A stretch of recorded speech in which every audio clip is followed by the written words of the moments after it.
Alexander డఫ్. ఈయన Ravi అస్తమించని British సామ్రాజ్యం పైన ఇన్ఫ్లుయెన్స్ తీసుకొచ్చాడు. ఏం ఇన్ఫ్లుయెన్స్ తెలుసా? నా పిల్లలు చదవాలి, మా భారతీయ పిల్లలు చదువుకోవాలి.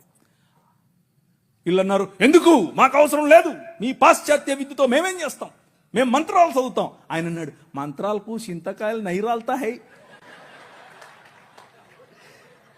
అలెగ్జాండర్ డఫ్, నో, చదవాలి, మన పిల్లలు చదవాలి, ఆంగ్ల భాషలో చదవాలి, ప్రతి భాషలో చదవాలి, తెలుగులో చదవాలి, తమిళంలో చదవాలి, బెంగాలీ కావాలి, పుస్తకాల తర్వాత పుస్తకాలు, పుస్తకాల తర్వాత.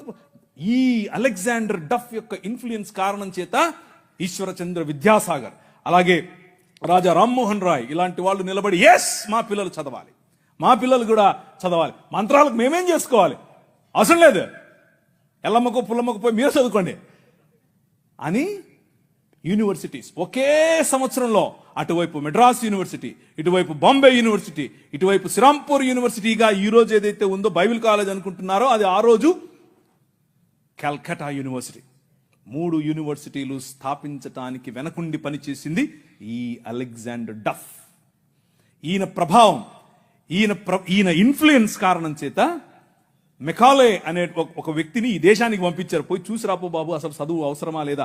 ఆయన ఇచ్చినటువంటి నివేదిక, ఎస్, అందరూ చదవాలి. ఇంతమంది కూర్చొని ఉన్నారు, బైబిల్ సంకలో పెట్టుకుని ఓ వెళ్ళిపోతున్నారు, బాగుంది. కానీ ఏడి ఒక్క అలెగ్జాండర్ డఫ్? మీ ఊరి ఎమ్మెల్యేని ఇన్ఫ్లుయెన్స్ చేసే దమ్ముందా నీ దగ్గర? మీ ఊరి ఎంపీ దగ్గర నిలబడుకొని మాకు ఇది కావాలి అని అడిగే దమ్ముందా నీ దగ్గర? అలెగ్జాండర్ డఫ్ నీకోసం కొన్ని 100 సంవత్సరాల క్రితం నీ పిల్లల కోసం ఆలోచించాడు.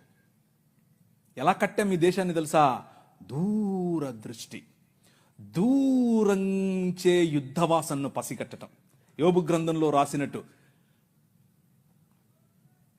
గుర్రమును చూచితివా, అది వాడి రౌతును తిరస్కరిస్తుంది, తలతలలాడు ఈటెలను మెలమెలలాడు ఆ బల్లెములను చూసినప్పుడు రా రా అని ఉద్దండ కోపముతో మిడతల వలె గంతులేసి ముందుకెళ్తుంది. యుద్ధం అంటే దానికి అంత ఇష్టం. ఏది, ఎక్కడున్నారు అలెగ్జాండర్ డఫ్లు?